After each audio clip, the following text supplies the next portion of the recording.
You're listening to Give God 90, where we're not afraid of the hard biblical questions because we dig through the language, the culture, and the history to find the truth revealed in the words of our Creator. See the light.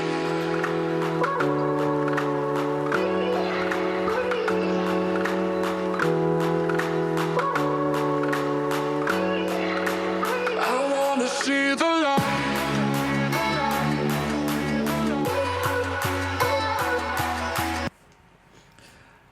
Hello everyone and welcome to Give God 90. We are alive this morning and it is really good to have each and every one of you with us, and we are certainly pleased to have each of you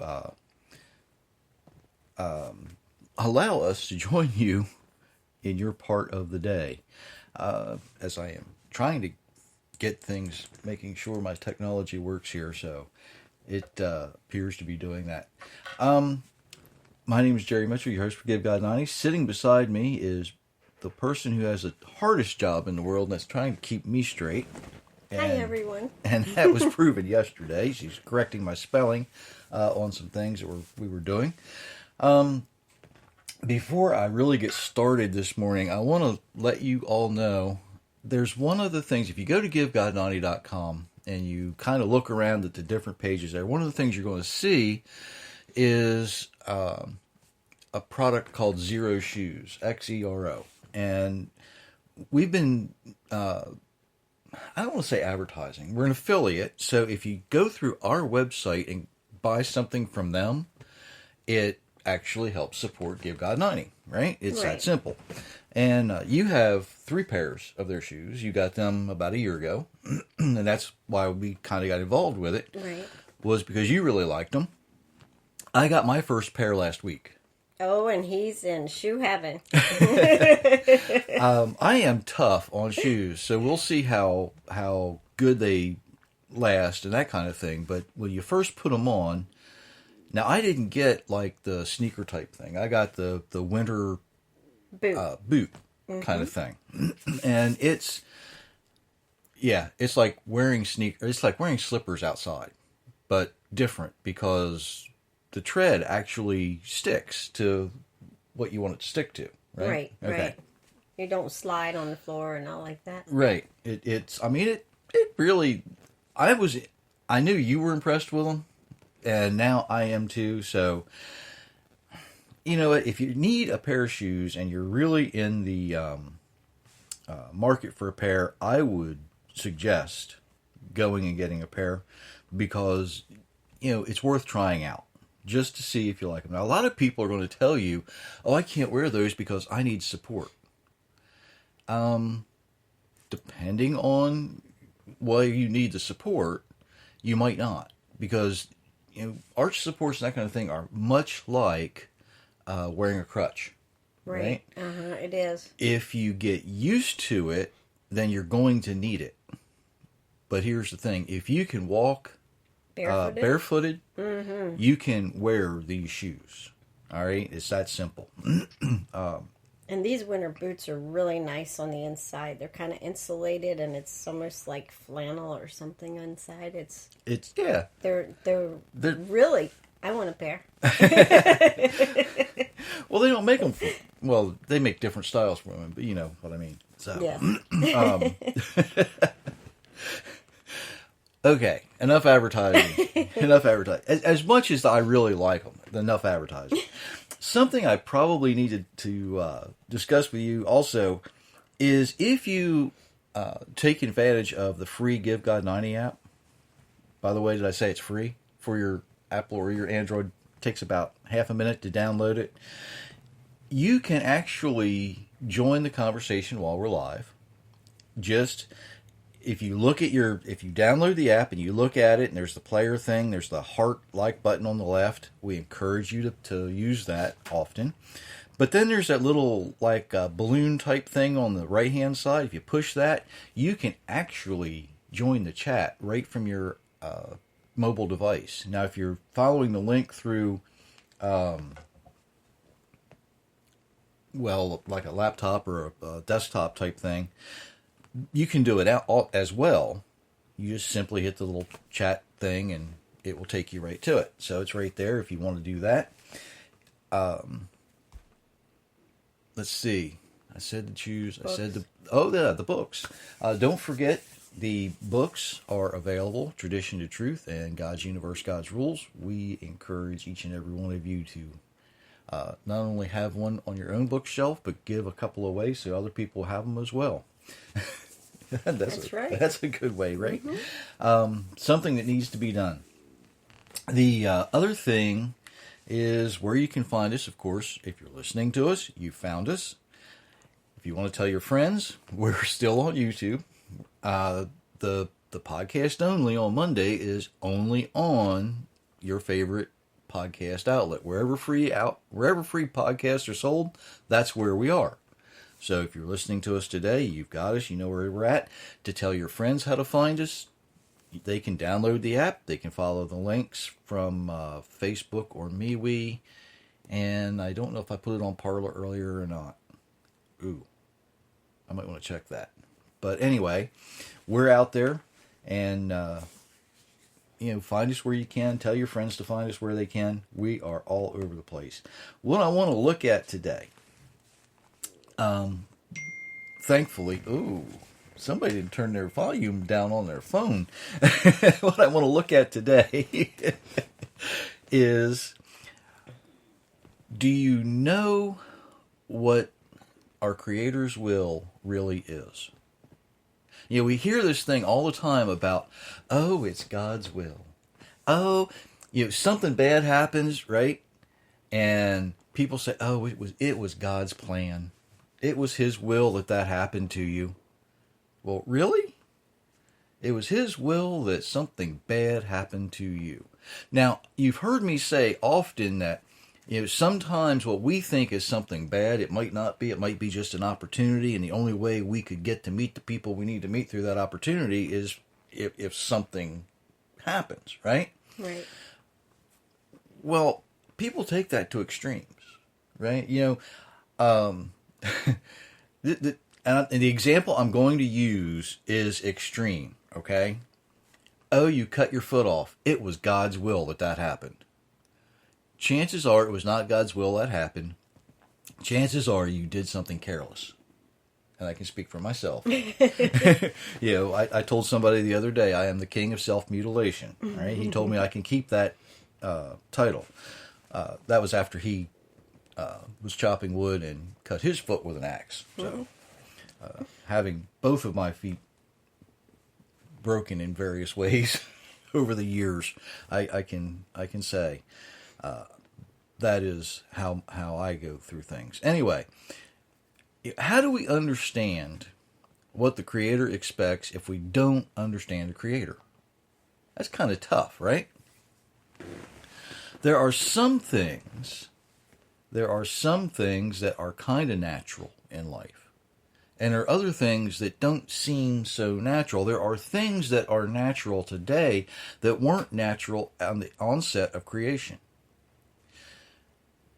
One rabbi, I don't remember his name, but he explained it this way. He said, the Torah, or the law, doesn't give a commandment to breathe because we're going to do that anyway. Now think about it. We're not commanded to breathe. We do it anyway. We breathe on our own. But we may have a tendency to hoard money. So the Torah asks us to redispense or to be charitable with at least 10% of our income. We give that away because our natural tendency is to keep it for me, right? Now, if everybody gladly gave away money, we wouldn't need that command. But because of the fall, because of understanding our weaknesses, we have to be constantly reminded to give that away, or else we wouldn't, right? I mean, who's going to give away their money, right? I mean, that's just kind of silly unless you're told to do so. Now, you can take that to extremes too, but I'm not going to go down that rabbit hole. The Creator's will for us is to care for each other, right? Especially the less fortunate. That's why there's charity. Remember Leviticus 19:18.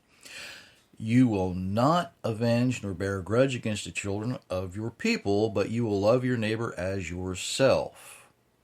But there's some things that occur before that really you might find interesting. And if you want to start reading, it begins at verse 9. This actually comes from the Tree of Life version, so you might want to lean forward to it if you can. When you reap the harvest of your land, you are not to reap to the very corners of your field, nor are you to gather the gleanings of your harvest. You are not to pick the remnants of your vineyard, nor are you to gather the fallen grapes of your vineyard. Instead, you are to leave them for the poor and for the outsider. I am Adonai your God. You are not to steal. You are not to lie. You are not to deceive one another. You are not to swear by my name falsely, and so profane the name of your God. I am Adonai. You are not to oppress your neighbor, nor rob him. The wages of a hired servant are not to remain with you all night until the morning. You are not to curse to death, nor put a stumbling block before the blind. But you shall fear your God. I am Adonai. Keep going. It's not over. You're not done yet. You are to do no injustice in judgment. You are not to be partial towards the poor, nor show favoritism towards the great, but you are to judge your neighbor with fairness. You are not to go up and down as a talebearer among your people. You are not to endanger the life of your neighbor. I am Adonai.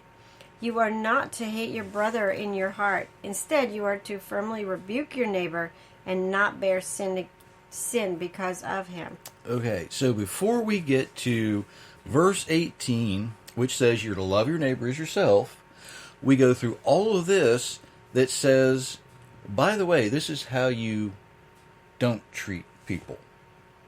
So he starts out knowing that a weakness is a negativity, right? And he says, I'm going to teach you these negatives, and there's not that many of them. That's kind of a weird way of doing things, isn't it? It is. If I teach you the things you shouldn't do, and there's a very, very short list, well, that leaves all the other stuff that we should be able to do, right? I think so. Now, I really like the way this one verse reads in here. You are not to go up and down as a talebearer. You are not to gossip. Okay? There's a thing that I started using as an example of this.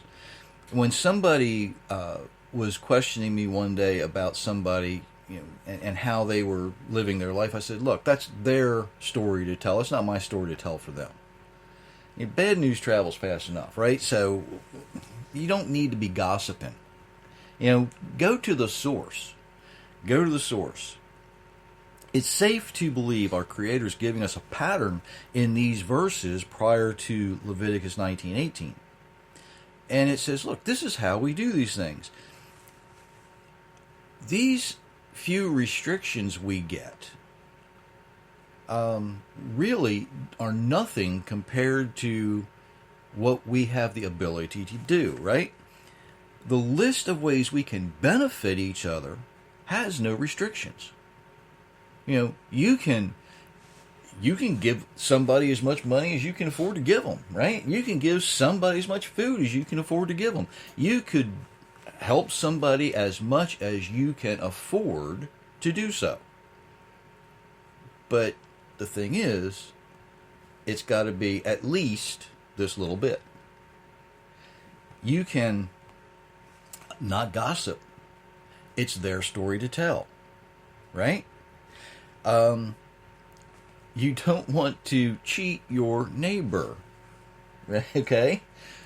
That's not how you show kindness to somebody. You don't take something away from them. Your job is to give them something. Now, not everybody can benefit someone else financially. It's that simple. Not each one of us is called to benefit someone financially, because each one of us is given a skill that we are to use to help each other. Okay? Now, you have several. You know, you cook, right? You feed people. You like feeding people. You like, well, before you got hurt, you were one of the ones who were healing their wounds and binding their wounds. You know, that kind of thing. But here's where I'm going with this. In Jeremiah chapter 1, verse 5, we read that before I formed you in the womb, I knew you. Before I put you together, before there was this electric explosion where sperm meets egg, okay, before life, I knew you. And he goes on to tell Jeremiah, I set you apart. I appointed you as a prophet to the nations. Now, the job of a prophet, of course, is to bring people back into that narrow path. Now, for Jeremiah, the skill of a prophet, to speak the words that the Almighty was giving him, that was his skill. Not everybody has that skill. Not everybody can be a chef or a healer. Not everybody can be a lawyer. Not everybody can be a waiter or a waitress in a restaurant. Not everybody can be a clerk in a store. I hate that job. It's not for me. Okay, I just standing there and working in a retail type store just isn't where my skill is. Is it? No. Because you were sitting there chuckling at me because you know that. But each and every one, not everybody can drive an 18-wheeler. Not everybody wants to get out and pick up trash. That's not their skill set. But the people who do those jobs, that is their skill set, and they're all necessary. Some people, are more, what's the word I want to use? Let's put it this way. The richest lawyer in the world who wears the $6,000 suits, right? They still need somebody in their support staff, whether it is directly under them or farther below supporting them. They need people in their support staff.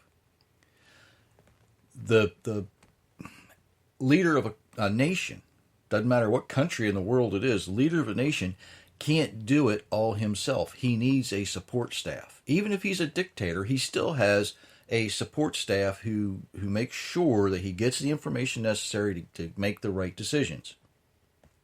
That's kind of tough that's another rabbit trail. I'll go down there later. There is another verse that is very, very popular today, and that comes from Jeremiah 29 in verse 11. And you may not have heard this translation before. This is Wycliffe. I know the thoughts which I think on you, says the Lord, the thoughts of peace and not torment, that I give you an end and patience. Uh-oh. Now, I know most people, like the more popular, I know the plans I have for you, plans for peace and not for destruction, right? But that's not exactly the intent when Jeremiah was writing this. What he's saying is the Almighty has a really good idea. He's put you together. He's given you these skills. He knows the direction he wants you to go, but it's up to you to use those skills and live the way you're designed to live. Okay? Jeremiah spends a lot of time letting us know how personally involved the Creator is as individuals. So is it any wonder why Jeremiah is kind of a popular prophet? Because, God said that to me. Well, Jeremiah is saying it to you. Or actually, he's saying it more specifically to the people he was talking to, but we certainly have the opportunity to benefit from that. Our Creator designs us with a desire to follow his instructions. If you look at Genesis, especially chapter 1, 2, and 3, from the time that Adam was formed, all of the all of the interaction that he and even Eve had with the Creator was mutually beneficial. You know, after all, it was the Creator who brought the animals to Adam for him to name, right? Adam didn't have to go out and search out each one and say, I'm going to call you a cow. I'm going to call you a pig. I'm going to call you a crow. And I'm going to call you a raven. And you know what I mean? They were brought to Adam. In fact, Genesis 2:19 through 20 or 21. It's right there, that section. If you want to read that. This is interesting. Adonai Elohim had formed from the ground every animal of the field and every flying creature of the sky. So he brought them to the man to see what he would call them. Whatever the man called them, each living creature, that was its name. So the man gave names to all the livestock, and to the flying creatures of the sky, and to all the animals of the field. But for the man, he did not find a well-matched helper for him. Now, I could go down a really deep rabbit trail right here. Because we think often about man being formed from the dust of the earth, or the mud of the earth, right? But did you ever stop to think that that's how he formed the animals? The only person that was created not from dirt, not from mud, not from clay, was woman. That elevated women. It did not demote them, okay? But I'm not going down that rabbit trail today as much as I'd like to. I'm just not going there. I'm going to try not to go there. Let's put it that way. Adam and Eve were actually content to follow the instructions. Now, we're not exactly told how long they followed the instructions. We don't know how long they were in the garden. Reading it, the way most people read it, they were there about 5 minutes, right? And then the serpent came. But I happen to think if you actually follow some of the Creation Week and Feast of the Lord from Leviticus 23 series, they were there more than a couple of days. All right? Let's put it this way. While they were there, they were perfectly content not to eat from the tree. They didn't have any thought on their own that, you know what, I wonder what that tastes like. Because their desire was to please their Creator. Their desire was to be the one, or the ones in this case, who said, don't eat it? Okay, we won't eat it. It wasn't until they had that outside influence from the serpent that brought sin into the world that they chose to, maybe it does taste pretty good. It does look really good. Remember what it says in chapter 3. Did God really say, oh, that does look good, doesn't it? How about that? It was that question that changed things. Now, we need to be told how to love our neighbor because of that one question from the serpent. Did God really say? So instead of having this desire to please the Creator be the foremost in our hearts, now we have this other desire to please ourself foremost. And we need to work on that, right? We need to be told how to love our neighbor, but we also need to be told something else. Now, where am I at here? There we are. Something we need to be told. Are you answering somebody, or are you able to read? Comes from Exodus chapter 20, okay? But this is interesting. It starts there between the goofy lines I got, okay? You might recognize this. This comes from the International Children's Bible, by the way. You must not have any other gods except me. You must not make for yourselves any idols. Don't make something that looks like anything in the sky above, or on the earth below, or in the water below the land. You must not worship or serve any idol. This is because I, the Lord your God, am a jealous God. A person may sin against me and hate me. I will punish his children, even his grandchildren and great-grandchildren. But I will be very kind to thousands who love me and obey my commands. You must not use the name of the Lord your God thoughtlessly.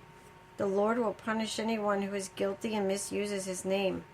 Remember to keep the Sabbath as a holy day. You may work and get everything done during the 6 days each week. But the seventh day is a day of rest to honor the Lord your God. On that day no one may do any work. Not you, not your son or your daughter, not your men or your women slaves. Neither your animals nor your foreigners living in your city may work. The reason is that in 6 days the Lord made everything. He made sky, earth, sea, and everything in them. And on the seventh day he rested. So the Lord blessed the Sabbath day and made it holy.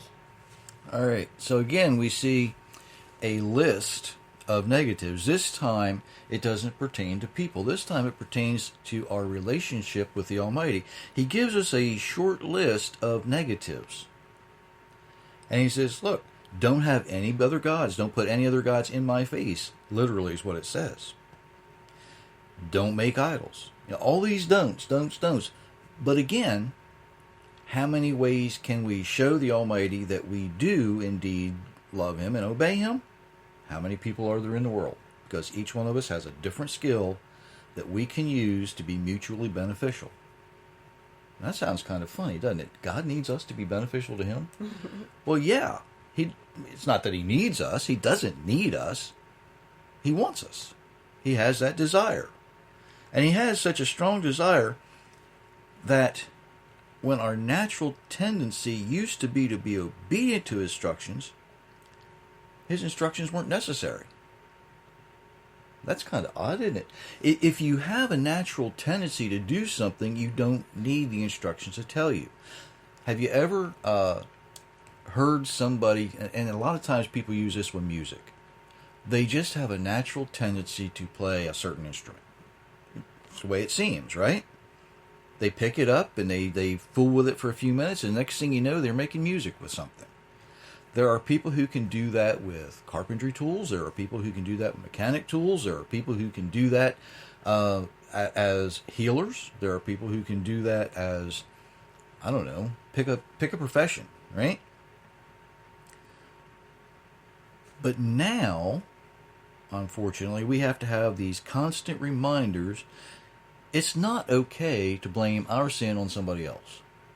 It's not okay to transfer our responsibility to another person or even to our Creator, right? Our sin belongs to us.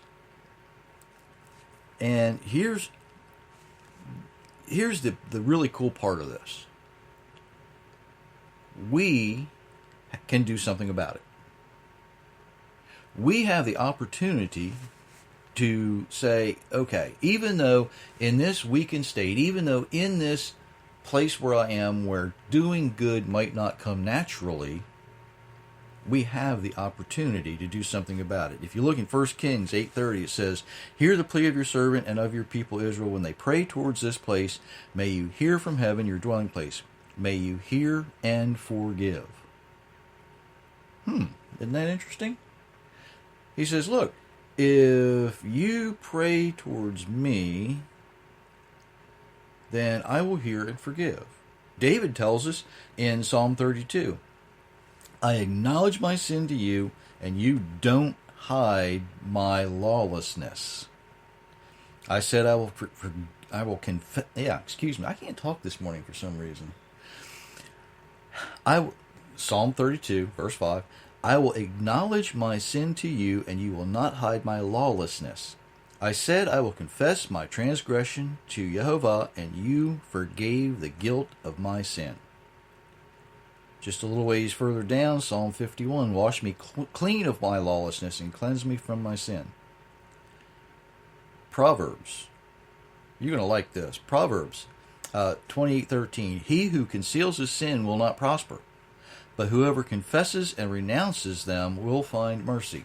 Over and over and over again. Now, modern Christians are going to recognize 1 John 1:9, right? If we confess our sins, he's faithful and just to forgive us our sins and cleanse us of all unrighteousness. One of the first Bible verses I ever had to learn as like a 5-year-old kid. Stuck with me for a long time. But I'm going to read this one because there's a couple things here I want to emphasize. And this, again, comes from the children's Bible. It's found in Leviticus 26:40 and following. But maybe the people will confess their sins and the sins of their ancestors. Maybe they will admit they turned against me and sinned against me. That made me turn against them. So I sent them into the land of their enemies. That disobedient people might be sorry for what they did. They might accept punishment for their sins. If they do, I will remember my agreement with Jacob. I will remember my agreement with Isaac and with Abraham. And I will remember the land. The land will be empty. It will enjoy its time of rest.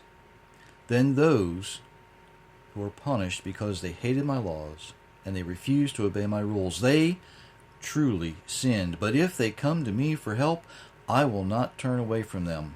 I will listen to them in the land of their enemies. I will not completely destroy them. I will not break my agreement with them. This is because I am Jehovah their God. For their God, I remember the agreement with their ancestors. I brought their ancestors out of the land of Egypt. I did so I could become their God. The other nations saw these things. I am Jehovah. Now, if you really want to understand the will of the Creator, it's really simple. You follow His instructions, right? Over and over and over again. And it begins in Genesis, and it carries through Revelation. It's really, really simple. All you have to do is live the way you're designed to live. It's not rocket science. He didn't make this so hard that we couldn't get it. He didn't make this so complicated, we complicated it. And it doesn't matter whether we're talking about not gossiping. It doesn't matter whether we're talking about not following false gods. It doesn't matter whether we're talking about which holiday to celebrate. Because it doesn't matter what we think. If it mattered what we thought, we would replace the Almighty. It matters what He says about it. But when you're ready to change and you're actually ready to do the things He wants us to do, then we can turn around, do exactly what all of the writers of the Scripture said, confess your sin, and He says, okay, let's sit down and talk about this. How are we going to fix this? And it's really simple.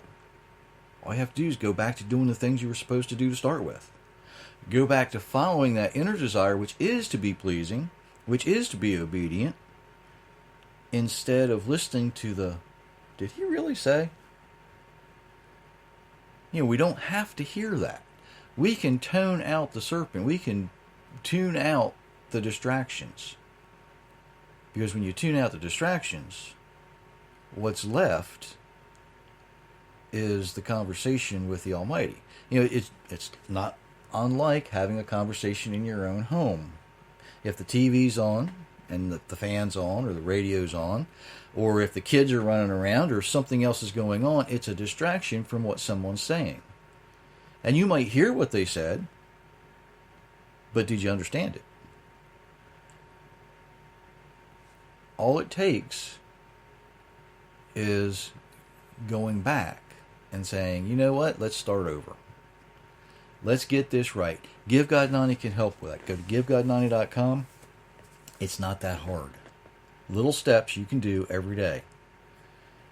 Little steps you do every day. You didn't get where you are overnight. And I use this example often. If somebody is 700 pounds overweight. They didn't go to bed at like 90 pounds one night and wake up the next morning at 850 pounds, right? Right. That doesn't happen. Chances are it's going to take you a little bit of time to get back on that narrow path. Some people, they try to turn around and do it right away, and they get overwhelmed. Don't be overwhelmed, okay? and I've seen people do this. They get burnt out because they think they have to do every little thing exactly perfect, and you're not going to get it that way. It's just not going to happen. But if you allow yourself the same pathway back onto that road that you came off of it, you'll get there. And it's not that difficult to do. It's not. Just find whether it's me or somebody else, find somebody that can lead you there, and it continues to point not to themselves but to the Word. I don't think I messed up and said I think in this particular. Okay. Margaret's shaking her head no, so I did pretty good. And when I do, I try to tell you I'm doing this for me and not from, right? I try Right. to. Might not always happen, but I try. So if you are finding yourself wondering what the will of God is, it actually really is to follow His instructions, to be obedient, to do the things He wants you to do, because He designed you to do so. We have the proof in Adam and Eve. They didn't stop following His instructions until somebody told them to. One of Yeshua's greatest teachings is, woe to the people who teach others not to follow the law, right? They will be least in the kingdom. And I know the joke is, well, at least they're still in the kingdom. Well, think about this. The lake of fire is in the kingdom. Might be in the basement, but it's there, okay? Don't cut yourself short. Don't sell yourself short. You can follow the instructions. They're not that hard to do. That is as simple as it gets. God's will is His will, and He gives us His will in His book of instructions. We call it the Bible, but it's actually an owner's manual for humanity. So use it. Did you have anything you wanted to add? No? No? We're good? Yes. Okay. Ladies and gentlemen, we certainly do appreciate everything that you guys do for us. Again, those like buttons and share buttons really go a long way. And if you, by any chance, have any questions, you can certainly, message me, email me. There's ways on the website to do that. If you go to Facebook, you can send us a message, all that good stuff. And again, the like buttons and the share buttons help. The support button on Give God 90 helps as well. Don't forget about that. Until next time, have a blessed week. Goodbye, everybody. Goodbye.